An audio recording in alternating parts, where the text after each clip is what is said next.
దీపారాధనలో ఆవు నెయ్యి వాడటానికి ప్రధాన కారణం అది ఎక్కువ సాత్వికత, పవిత్రత, చక్రాల శుద్ధి, దైవానుగ్రహానికి అనుకూలమైన వాతావరణాన్ని కలిగిస్తుందని శాస్త్రాలు, ఆధ్యాత్మిక సంప్రదాయాలు చెబుతున్నాయి. నూనె దీపం కూడా శాస్త్రోక్తమే కానీ గదిలో, మన శరీరంలో, మనస్సులో సాత్విక ప్రకంపనలు పెంచడంలో నెయ్యి దీపం ప్రభావం ఎక్కువగా ఉంటుందని వివరించారు. శాస్త్రోక్త ఆధారం అగ్నిపురాణంలో పూజా దీపానికి నూనె లేదా నెయ్యి మాత్రమే వాడాలని, ఇతర దహన పదార్థాలు తప్పుకోవాలని పేర్కొన్నట్టు వివరణలు వస్తాయి. పూర్వాచార్యులు నెయ్యి, ముఖ్యంగా ఆవు నెయ్యిని అత్యంత మంగళకరమైనదిగా, లక్ష్మీ కటాక్షాన్ని, కుబేరాధిక్యాన్ని కలిగించేదిగా చెప్పిన వ్యాఖ్యానాలు ఉన్నాయి.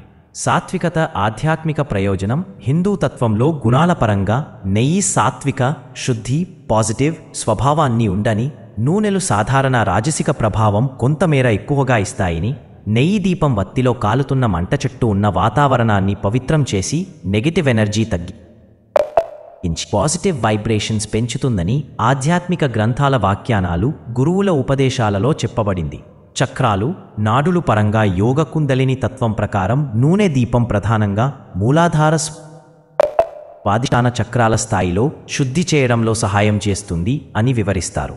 ఆవు నెయ్యి దీపమైతే మణిపూరు, అనహత చక్రాల వరకు సూక్ష్మ ప్రకంపనలు చేరి మనోబలం, హృదయశుద్ధి, భక్తిభావం పెంపొందడానికి ఉపయోగపడుతుందని కొన్ని ఆధ్యాత్మిక వ్యాసాలు వివరిస్తాయి.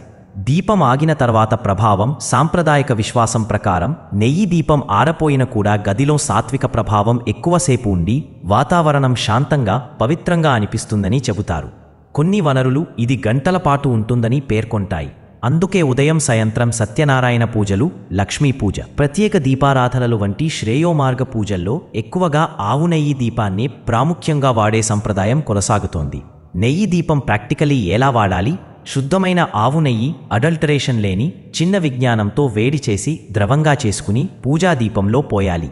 వత్తి సాధ్యమైనంత వరకు పత్తివత్తి అయి దీపం దేవుని వైపు ఒరిగేలా పెట్టి శుభ సమయాల్లో ప్రాతకాలం, సాయంత్రం వెలిగించడం శ్రేయస్కరమని ఆచారాలలో సూచించారు.